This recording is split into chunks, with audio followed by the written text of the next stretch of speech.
welcome. Thank you so much for tuning in to another edition of Cat Calls.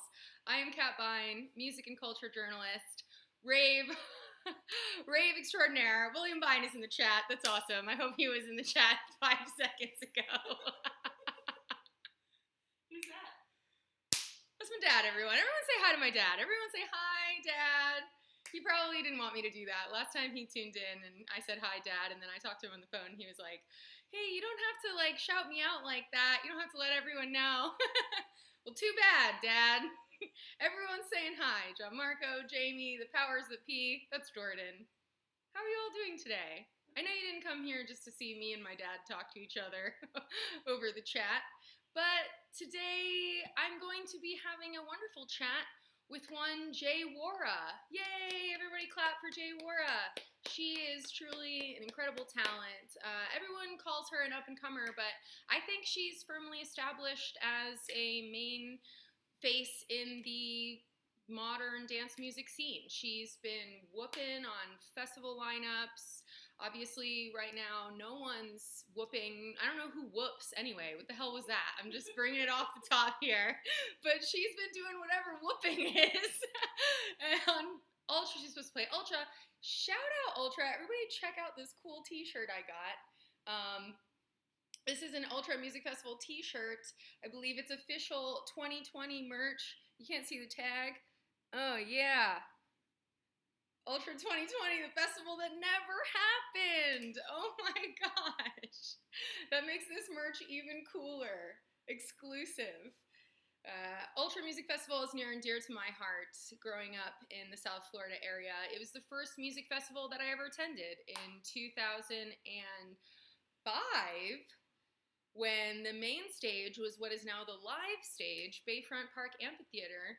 And I'm happy to say that I've been covering Ultra every year that I've been a professional music journalist, which was 2012 and onward. And so I'm sorry that Ultra Music Festival didn't happen this year.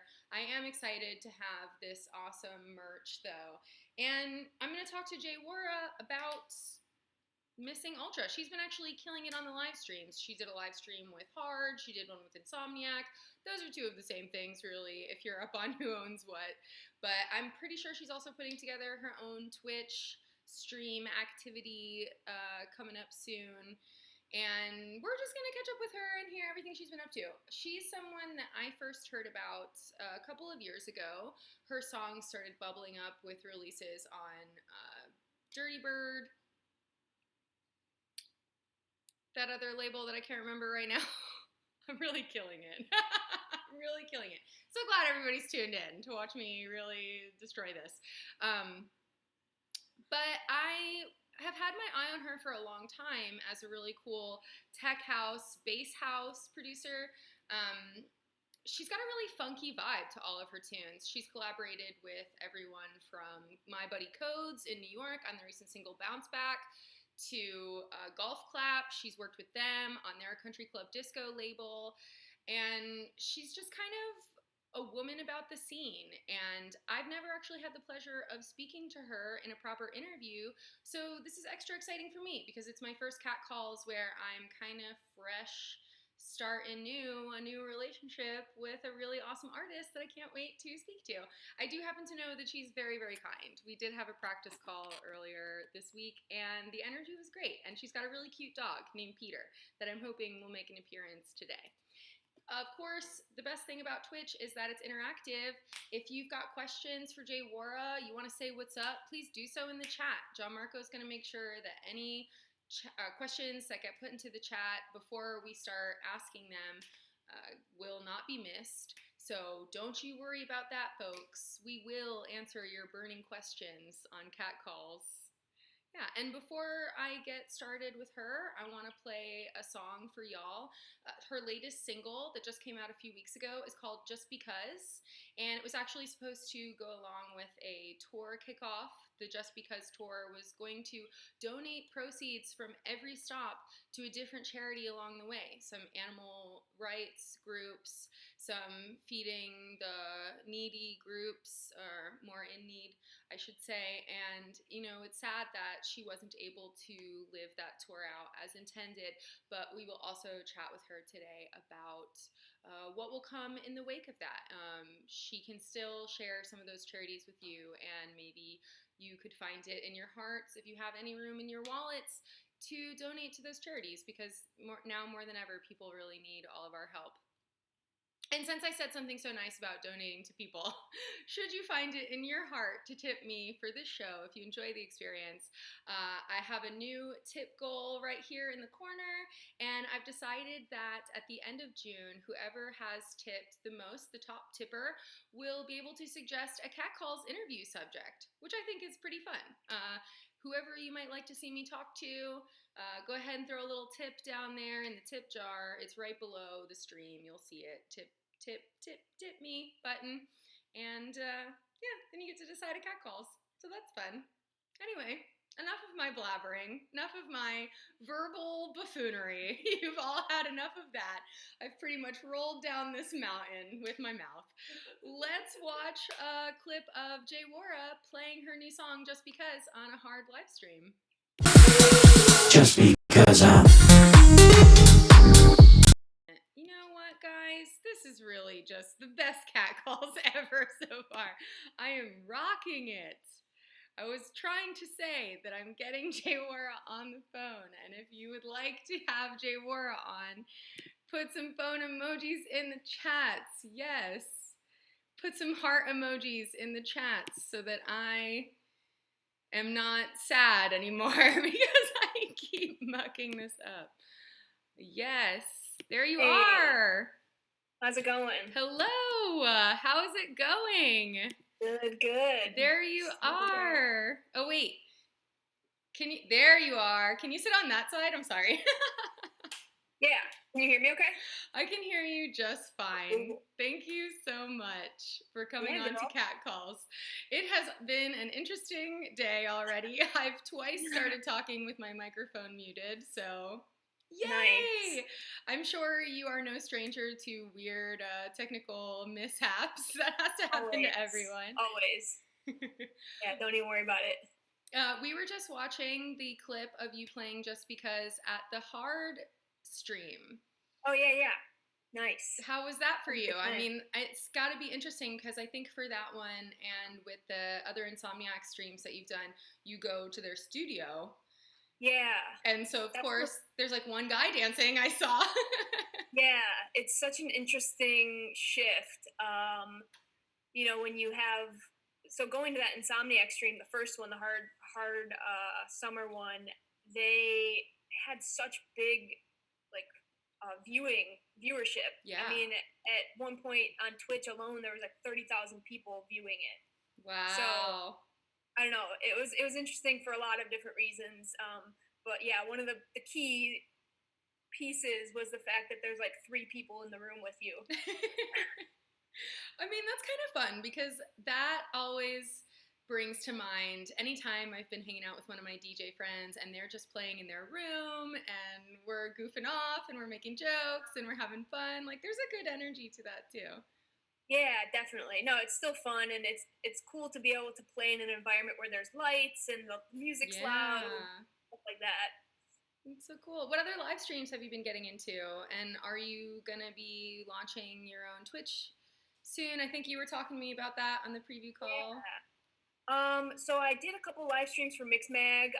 They're doing lab sessions at home lab sessions. So I did one for Mixmag Mexico, and then Mixmag LA Lab. So those were cool.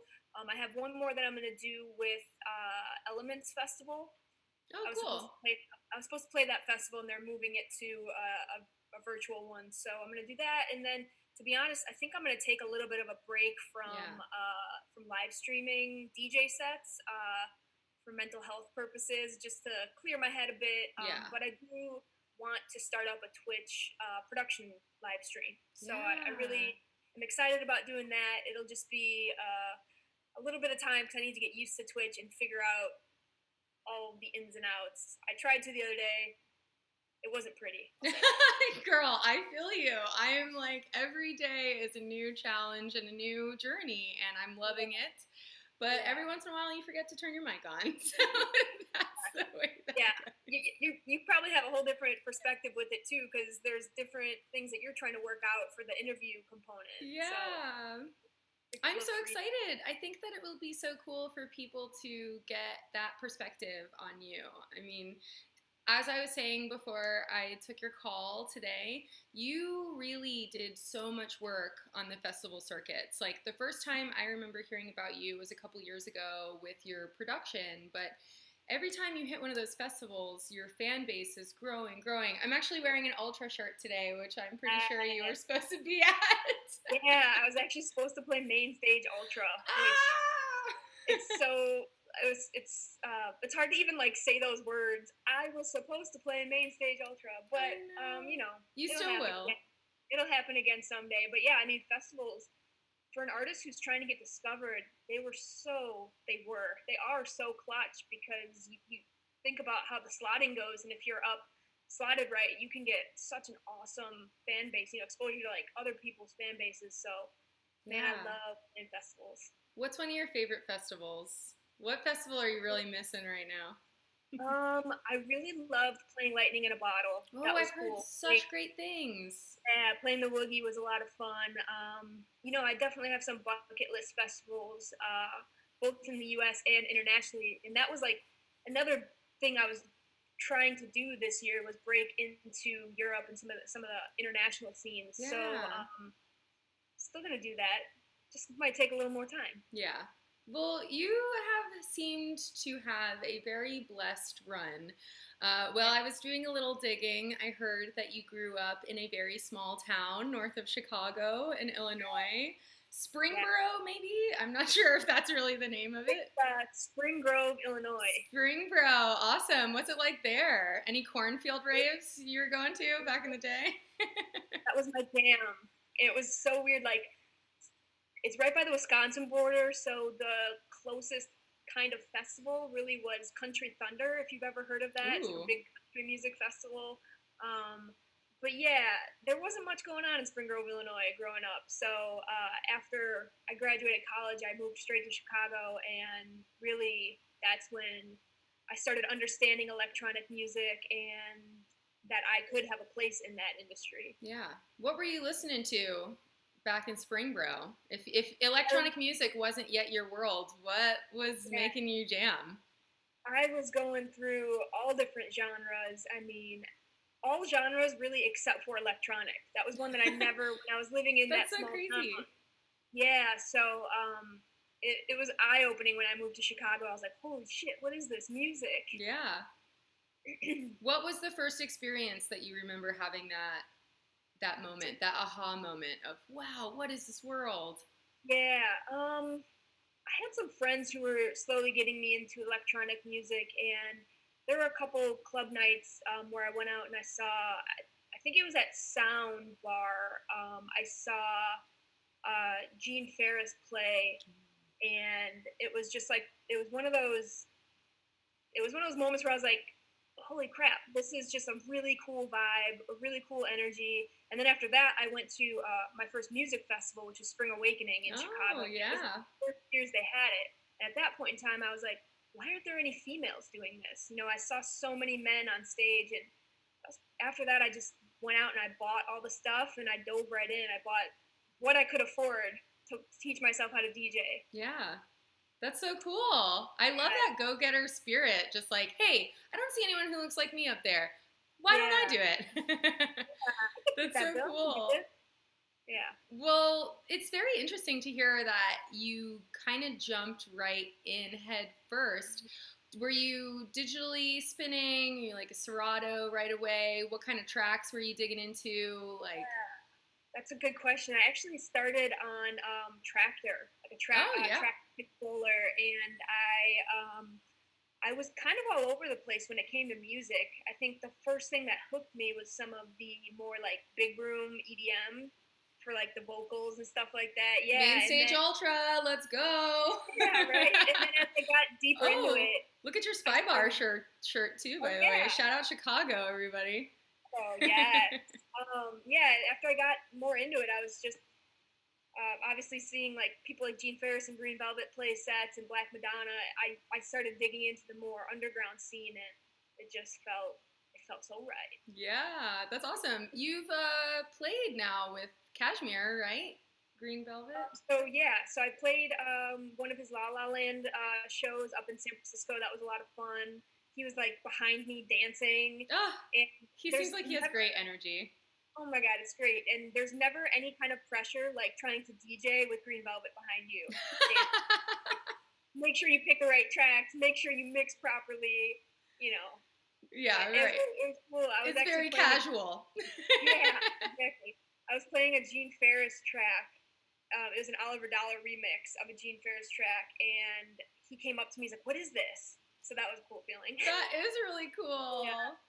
Man, that's so cool. You've come so far in such. What year was it that you grabbed that tractor and you really started trying your hand at this? It was like 2011. Nice. Cool. I remember where I was. Where were you? I was finishing up college in Gainesville, Florida, going to electro parties every moment that I could. I was probably going out like 3 times a week, to be honest.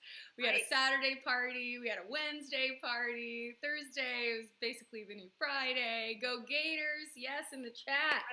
Saxa Freak, I see you. I love it. That's awesome. Yeah, and then that's around the time that I started, I graduated college and I started writing professionally. So we've had very similar timestamps. I love that. Yeah. I mean, it's one of those things where you can dive in and have no idea where you're going, and all of a sudden you're like, holy shit, I'm starting to accomplish things. And yeah, it's cool to see it all come together. I read that you started to compete in DJ competitions for slots at festivals, and my favorite fact about this was you never lost one. Yeah. You won all of them. Yeah, wow. I was 3 for 3, so it's super competitive, especially in Chicago where there's so many amazing local house artists and DJs. So I really saw my opportunity doing that, and so I won to play Spring Awakening, which was cool because it was the first festival I ever went to. Yeah, so wow. To play it next year was cool. The next year. Yeah, the next year. Wow. There used to be a festival called Wavefront. Mm-hmm. I played in Chicago, and then I won a slot on Groove Cruise, also. So that was my 3rd one. That's amazing. How was that Groove Cruise for you? Was it eye-opening? It was wild. I had no idea what to expect. That was my first gig outside of Chicago, so it was really fun. Wow. And I met people that I'm still in contact with today. Yeah, that's so rad. I have to take a quick break and ask you about this Lil Wayne poster behind you because it's just screaming out to me. It's so good. I found it at somewhere in the arts district. It was like this pop-up art show, and I was like walking by and I saw it. I'm like, I need that. Yeah. It was like one of my first like obsessions. Yeah. Music. Yeah. The Carter. Oh yeah. What was the first record? Oh, Fireman. Yes. So I played college soccer, and that was what I would listen to before every game. I would listen to his track or his song Fireman. Hell yeah, dude! We need to get you. Do you ever drop it? Do you ever like drop some Wayne in your sets? I don't, but I should. Yeah. I used to drop when I was playing out in Chicago. I used to drop a lot of Mac Miller. Ooh, yes. Rest in peace, Mac Miller. One of my faves. So good. So good. I'll share a little story with you just because you brought up Fireman. When I was a senior in high school, I was the host of my senior year variety show. Every year they'd have like a student kind of talent show, but they called it the variety show. And I was one of 4 hosts. And I wrote this silly rap song to the tune of Yin Yang Twins' The Whisper song about our senior valedictorian. And instead of like, I think you need to do it right now. if I could remember it, but it was always like, instead of like, hey girl, like, I want to show you my dick, it was like, hey girl, like, give me the answers to this test. Like, I know you know that. God, that is so great. And then in the middle of the second night of the variety show, somebody pulled the fire alarm. But in one of the coolest moments of my life, instead of like freaking out and losing it, I just started rapping Fireman instead. And it was like Maybe the coolest I've ever been in my life. Nobody exited the building. They all stood up with lighters and just enjoyed the performance. Yeah, it was really cool. Closest I've ever known what it feels like to play for a raging crowd of dance music freaks. We'll go back to back someday. You can relive that moment. Yo, I got bars. I'm ready anytime. Perfect. Ready with nerdy party beats. I love it. So, what happened in between those years of playing all these festivals and moving to LA? I know there was a period where you started to make music and you weren't really sure what your sound was, and you weren't landing songs on these labels that you were really hoping to fit in with. Like, tell me about when you made the decision to start making music and the first couple years there. Yeah, I really started making music, or trying to, at the same time I started trying to DJ also. You know, it was just a big effort that I threw all of my extra time into, and I'm not gonna lie, the the roadmap for production and learning your sound is so all over the place, and that's why every time I talk to a new producer, I just tell them, like, let things happen, just keep grinding, just let things pan out how they're gonna pan out, because they will eventually. There'll be little things that happen on your path that will kind of push you in a direction that makes sense for you. And so yeah, I mean, it's just been 8 years of trial and error. And the hard thing too that I found was when I started producing music, I would look at artists who are already out there and I'd be like, I want to be like them. Yeah. And really, you want to pull from them what inspires you and kind of translate it in your own language. And that's, for me, how I found my sound. And label wise, it gets tricky because a lot of labels want to sign records that sound like there are other things that they're signing, and if you don't fit that mold, you almost start to think I suck. So that's when I started my record label Arrow Recordings, and it was really just to have an outlet to push my music out when I wanted to put it out, not have to sit on it for too long. So my label's still alive, but I think I'm going to be renaming. I think I'm going to be relaunching with a different label, which I haven't really spoken about much. But that's kind of my goal moving forward. I have a new label that I want to launch. I'm just not sure when. Coronavirus really threw a wrench in that plan. Girl, I know, in everybody's plans. Yeah. So. That's very exciting. What is it that you want the new label to represent? Is it a sound or a style or an ideology?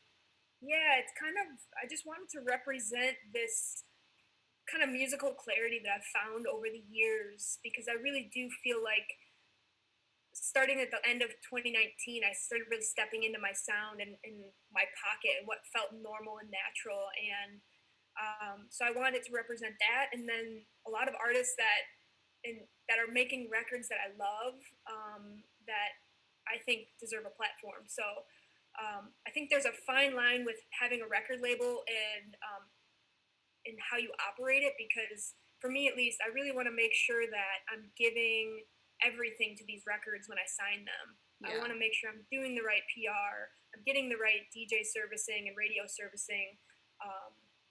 So it's just a process, but I know I'll get there, get everything put together sooner or later. It seems like every DJ's secret dream to start a label. I feel like everyone kind of gets to a point where they're like, you know what, I'm tired of waiting around for other people.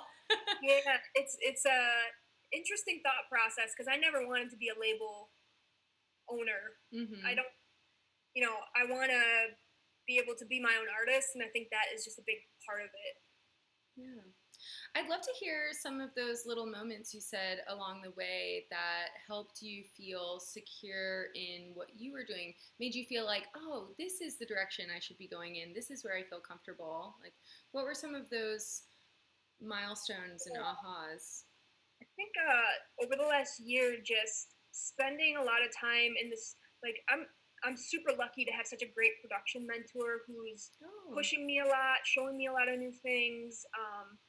And, from the sessions I have with him, being able to translate that into like sounds that make sense for me.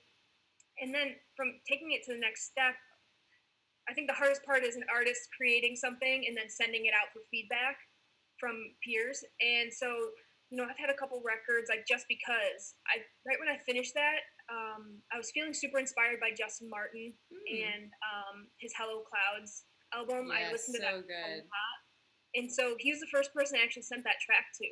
And his response was just like, this is really cool. I love this record. So just like hearing him pick out things that he liked, it just was like a reinforcement that I'm on the right path. I'm creating something that's unique and that's true to, me as an artist. Yeah. I heard that your Modern Medicine song with Dances with White Girls was one of the first times you really felt that. Is that true? Yeah, actually, the first time I ever even played that out was on Holy Ship. And that was the first track that I played that I really had people asking a lot about, asking about how I made certain elements. Sorry, there's a huge truck going by. You could probably hear that. Anyway, beep, beep. Yeah. So Modern Medicine was one that I think I was at a point in time where I didn't really know what path to go down with music in terms of like labels, the sounds I was using, and so having people enjoy that record like they did really made me motivated to keep going. Yeah. So I don't know. I'm convinced that my career has just been a bunch of things happening.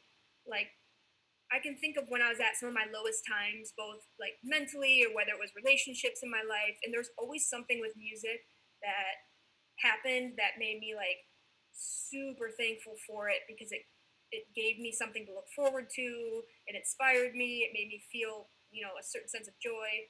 So I don't know. My career's been a collection of those moments. Yeah. Well, I think everybody experiences that up and down. It's never going to be all singing birds and roses. And I think it's easy to hone in on this, like, wow, she won all these DJ contests, and then she moved to LA, and then she started releasing tracks on Dirty Bird and Realm, and it's like, yo, there's a lot of stuff in between there where you just hold your head in your hands and you go, what am I doing? Yeah, a lot. There's a lot of moments, and you really need to have a sound team around you to really help pick you up sometimes. Yeah. Who's this musical mentor? That's so cool. How did you meet them? So actually, when I first moved to LA, I started releasing on a label, Perfect Driver. Yes, Perfect Driver. And, I was trying to think of that earlier. yeah, and the label had Matt Anthony. He was good friends and actually lived in the same apartment building as his name's John Pignato, and Icon instructor. Yeah. And Cool. so, Shout out Icon. Yeah, shout out Icon. So John actually reached out to Matt and was like, "Hey, do any of your artists want to start doing mentor sessions and like one-on-one coaching?" And I jumped on that opportunity. So it's been 3-4 years of working with him and just doing one-on-one sessions. And I'll send him stuff and he'll be like, sometimes he'll just be like, "Send me this track. I need to tweak the bass line," or something like that. And it's just really nice to have that constant feedback, even when it hurts. Yeah, or help. So yeah, it's been a really great relationship, and I'm super thankful for him. That's awesome. John Marco in the chat said hot mouth. I don't know if that's Yeah. So John used to actually be a DJ producer under the name Hot Mouth, and he was also at one point part of LA Riots. Oh yes, LA Riots. It's good. Back in 2011, when I was hanging out going to college parties, we were definitely jamming to LA Riots. Yeah, for sure. So he's had his fair share of time in the industry, which has been helpful. Sometimes I'll call him and I'm like, "What the fuck? They're doing this when I'm playing this show. The promoter's telling me this," and John will be like, "Calm down. This is the industry. Like, yeah, you have to deal with it." Or he'll help me redirect that energy elsewhere. So yeah, it's really great across the board. That's so rad. So did you say you went to Icon, or you were just familiar with? Yeah, okay, that's what I thought. When I actually started learning production, I had some different artists in Chicago that they would let me come into their studio and just hang out and watch them. Actually, Win and Woo were the duo. They live out here now, but they helped me a ton just getting familiar with Ableton, and the coolest thing was the community in Chicago. They never asked for anything in return. It was always just lifting each other up, and so it's something that it was an environment I was really able to thrive in, and so I was thankful when I got to come here that I was able to find mentorship still to help me along the way. Absolutely. I think that we all desire that sort of guidance from time to time. It's tough doing anything on your own. Nobody gets to the top all by themselves. And it's been hard to learn that over time too, because I remember one time I was sitting with Chris Lake and I was like, Chris, I'm doing everything on my own. I'm mixing my tracks, I'm mastering my tracks, I'm engineering them, I'm doing all, and he's like, why are you making it so hard on yourself? He flat out was like, listen, you should have somebody else mixing your tracks down. I've done it for years. I've gone in and out of having help like that. So, I think the better team you can have around you is like, that's the key to it all. And I have a huge team, amazing team. I have 2 managers. They have their assistants. I have my agent. So it's just like, it's a team that I'm very, very thankful for. I'll say that. I heard you took some press shots with my girl Helen out there in LA. Shout out to Harp Digital Media. Yes. She is a complete badass. She is. Behind the camera, creating videos. Yeah, she's done a lot of my photo shoots, actually. Yeah. I heard you have some mean green Gucci loafers that we didn't get to see in the photos. Yeah, I think I worn them twice, and that photo shoot was one of them. Man, we gotta get the shoes in the shot next time. You do one of those crouches. All we got today is some socks. Nothing exciting. Nothing exciting. Nice. Keeping it chill in the Adidas. I like it. You know, I have my quarantine uniforms on. Like, this is life now. It's inside life. Hair's not done. Just put a hat on. That's how it goes, guys. This is the new world. This is real life. That's cool. Done. How do you feel? How is it taking those press shots? I feel like it's so funny. Like, DJ press shots are either like super serious. It's weird. I'm actually like I've never been super comfortable behind the camera. Yeah. So the press shots is something to get used to, but I'm thankful that I work with photographers who help me feel comfortable. I had one point too where I was starting to work with a modeling agency too to potentially do some stuff with them, and that shit was weird. What was weird about it? Just like the clothes I was in, like the hairstyles and stuff. I actually have a couple on my feed of they're cool photos. Don't get me wrong, but I am not the modeling type. I'll tell you that. Hey, try everything once. That's how you learn about yourself. Exactly. You were making your own clothing line of merch for a while, Strata. Yeah, I was working with Strata to do some more unique like merch pieces. So I did some denim. I did a denim jacket, a denim vest. I've done some other like t-shirt designs. I actually just did some stuff with downbeats. I have some Worra downbeats, but I haven't put them up on my site yet. But I really like the angle of fashion and how fashion and music can merge. So something I want to explore more. Yeah. At some point, maybe when I'm not super broke from COVID. I know, that's the thing. You really invest $0, right? I know. Well, I was gonna say, I think a lot of people see DJs doing these live streams and they think, oh, that must be supplementing their touring income, and it's not really, right? Like, you guys aren't doing those for money so much. No, I mean, really, the live streams for me have just been keeping touch points with fans and trying to grow my fan base with the little opportunity we have. So still $0 coming in from those, but we'll bounce back eventually. We have to, right? Yeah, I love that you just keep dropping song titles too. You're like, oh shit, I am. Have I dropped Just Because yet? Have I said it yet? I think you might have. Let's talk about Bounce Back though. You did that song with Codes. I love Codes personally. Cody's the man. I actually met him back when I was in college. I was going to this Saturday night party called Neon Liger every week, and he came and played with a duo he was in at the time called the American Dream Team. Okay. And heave me this mixtape, and I was like, yo, that shit was so fire. And we've kept in touch, and now he's doing great. Yeah. I mean, Codes is like the OG of New York OGs, right? Yeah. I mean, he's been around. He's been in the scene. He's been building the scene in New York. He just launched his label, Holy Moly. They're crushing it. Like I gotta say, I have every set I play has one of his label releases in it. Nice. So yeah, they're fire. I'm so stoked for him and how well things are going on that front. Yeah. How was it working on that track together? Like, you guys actually played a set together, and that's how you met, right? Yeah. So we just kind of like a lot of people, we just never met in real life until we played a set together. But I had that track. I've been trying to work with Sophiegrophy for a really long time. And she finally had sent me some vocal. I had sent her some instrumentals. She did some vocals over it. And then I kind of got stuck, and I just ended up sending my idea to Codes, and he's like, "Oh, sweet, let me finish this." And so he did a session on it, and then I did one more session, and then he mixed it down, and that was that. So it was pretty easy, and yeah, it was a lot of fun. Yeah. You guys should collab again.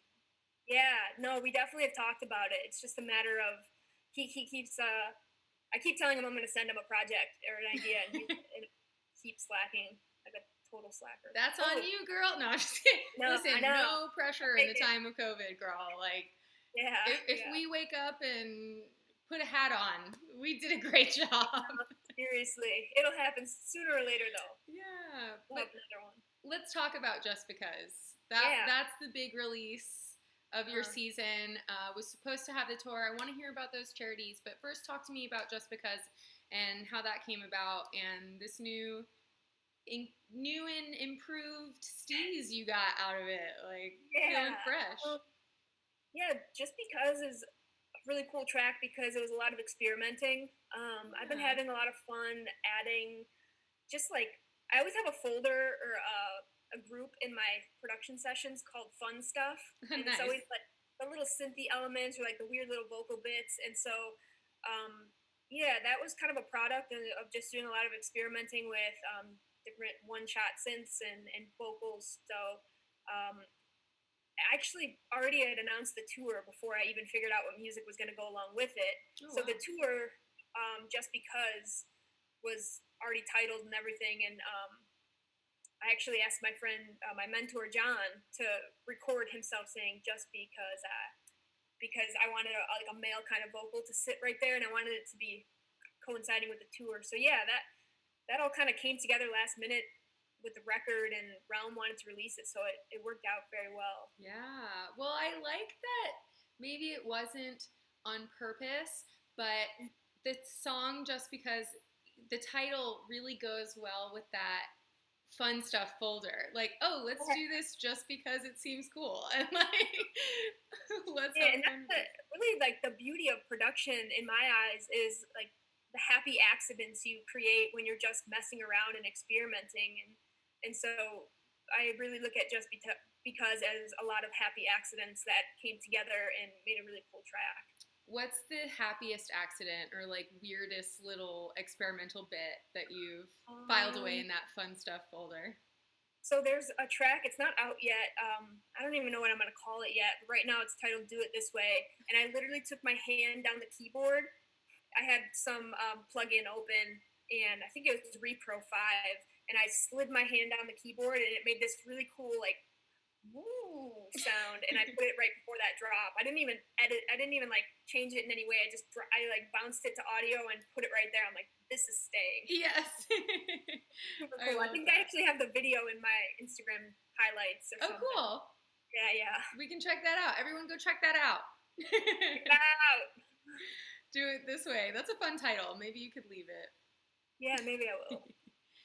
It's just not. It's not fun enough. I feel like it needs to be cooler. Yeah. You'll find your way. Yeah. So.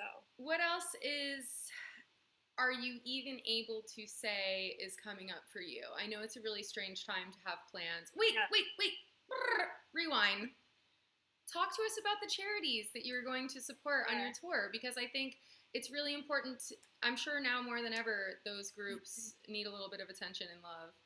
Yeah, so Just Because really came about out of this idea that I had to be more philanthropic, get more involved with local charities in different locations. So I just started kind of mapping out all of my spots that I like, cities I play in, and then started doing research on kind of what charities are local and unique to those geographies, and like how they impact the communities. So each city had its own charity, and I think there were like 20, maybe around 20 charities total.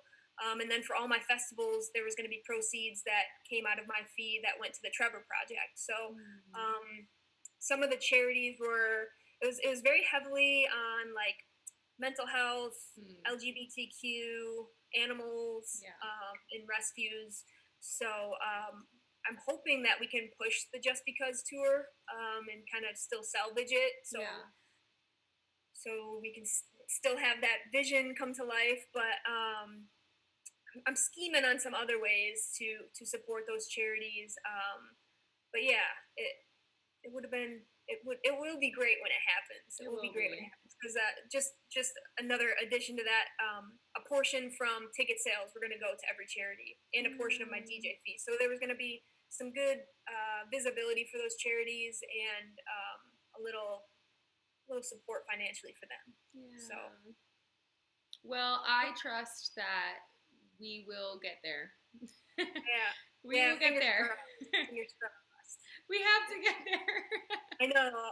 It's weird because I don't really know what happens next from here. You know, I know my team has been working super hard on trying to reschedule some dates from the tour. I have festivals that I'm booked for in the second half of the year still. And I have a lot of music that I've been working on. So it's kind of like a day by day thing. We'll just see how things go. I have some demos I've been shopping out. Have you been taking advantage of the Bandcamp releases? I think the first Friday of every month, they're doing 100% of the purchase goes straight to the artist. Oh, okay. No, I haven't looked into that yet. I jump on that. Do that. Yeah. Do you want to cut now since you made that connection? No. Yeah, right. 10%. Nothing finder's fee. No. That's all you, girl. Perfect. I'll go buy a song. Like listening right now, and they're like, "What the?" Just kidding. Yeah, right. It's okay. This is a bonding contract. Yeah, exactly. That was cool. Also, I think when you get your Twitch started, that'll offer you a really great way to interact with your fans live. And when they subscribe to your channel, you'll get a little bit of money. It's not a lot. We split it 50-50 with Twitch and everything, but it's cool. Yeah, there's other ways, right? There's other ways. So everyone's gonna get crafty. I am looking forward to diving into Twitch. It's just how quickly my small brain can wrap my head around it. Well, when you do, let me know. I'll host your channel. True. It'll be cute. We can be Twitch friends. Yes. So if anyone has been sending John Marco questions, we can start fielding some now. If you have anything that just kind of popped up in your head, anything at all, let us know. And in the meantime, is there anything else that you really want to share or say to the world at large? Anything that's been on your mind? I don't know. I think it's been an interesting time for a lot of people, and I've really tried to like sit back and not make too many quick like movements or decisions to start and like live streaming every night or this and that. And so I don't know. There's a part of me that really loves. Sasha Robati made a post the other day that talked about like, make sure you're putting your mental health first. Artists don't feel like you have to jump and do like 100 things right now. It's okay to like pause. And so, you know, for me, I think I'm at a point where I need to take a little bit of a pause from some of the social media. Twitter is like this weird place right now of pissed off people. And so it's like, I don't know. It's just like, I think I'm going to take a break from a lot of aspects, but still focusing on music and you know, producing. So I'm looking forward to detaching a little bit. And like I said, I have one more live stream for Elements TV, and then I'm gonna take a little time out. Well, I'm really glad that you decided to come onto my show. I hope that it hasn't been an angry place for you. It was easy and seamless. Don't even worry about it. Okay, so we do have a couple of questions. BP Say, hopefully I said that right, asks, How would you describe a Jay Worra set or party to people who've never been to one? It's a good question. So I really love to hop around from like different pockets of subgenres and house music. So, my sets are a lot of like I'll play some really underground like cashmere tracks, and then I'll weave into like some cooler like maybe more ADD kind of house that has like some wompy sounds, and I'll go all the way up to like a little Chris Lorenzo song. And so I really like to kind of go all over the place, keep it fun, and still stay true to my house roots. But yeah, can expect a lot of surprises during my sets, I would say. Yeah, I still am gunning for a house remix of Fireman. I'm not gonna stop now. Yeah. maybe in my downtime I'll go down that path. You never know. Make a little edit. Yeah. Val wants to know how Pete the pup is. Pete is crushing it right now, taking his probably 5th nap of the day. Oh, we only see his butt. You gotta scoot it over a little bit. Can you see him now? There he is. Oh my gosh. Hi, Peter. He's like, what the fuck is going on right now? We're talking about you. Yeah. He's usually trying to be on my lap, but thankfully he's just chilling down there right now. That's so cute. I'm sure he's helpful in the studio. Do you make sure, is that how you test your tracks? Yeah. Really, he sits here and produces with me, so he's just as much a part of it as I am. Everybody's sharing their love to Pete in the chat. We love Pete. And it's also not a house set without a Laws tune. That's what Infamous says. Oh, there you go. I actually, I groomed him myself the other day. Oh, so, he looks great. Yeah, I actually found my other calling, maybe. Yeah, right? Grooming dogs. That's how you can supplement. A ghost producer, Infamous Yeah, says. Seriously. Got my dog that I groom, and if anybody needs their dog groomed, send them on over. Shout out, yeah. Cool. All right, well, unless we have any other questions, ask away. Hot DJs are standing by to answer your call. Here you go. Do you see yourself mentoring other producers and DJs in the future?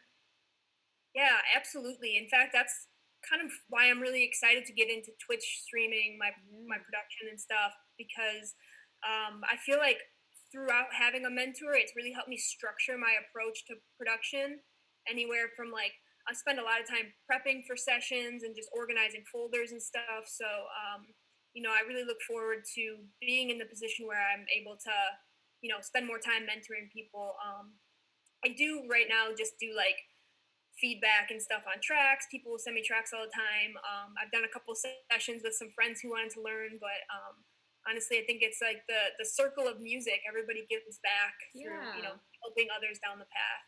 I've always felt that having a chance to teach someone something is often one of the greatest lessons for yourself as well. Yeah.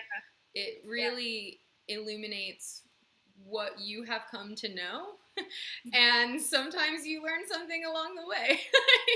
Yeah, and production is funny because you can never know everything, and there's so many different ways you can achieve the same kind of thing, whether it's when you're mixing or processing sounds. So I just think it's fun to share that knowledge, spread it around. Mm-hmm. All right. I actually wonder, do you have a fun story from tour life that, I know you aren't on tour right now like you wish you were, but what's a fun thing that's happened to you while on tour? So probably one of my most embarrassing moments happened this year when I was playing a show. I played a weekend where I did a show in San Diego, and then I went up to San Francisco to play at Audio, and I got on the mic at Audio, which I sound like a little 12-year-old boy when I'm on the mic. It's just not a good look anyway, but I got on the mic and I was like, San Diego! Oh, and everyone in the crowd was like, what the? And I was like, oh my God. I'm just kidding. I mean, San Francisco. Oh my God. That's such a classic rock star move, dude.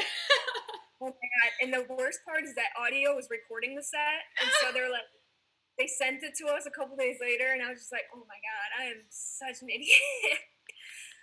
But honestly, when you're traveling a lot, Dude. you sometimes forget where you are. A lot of times I'll get off the plane and I have to like really think for a second where I am. I know.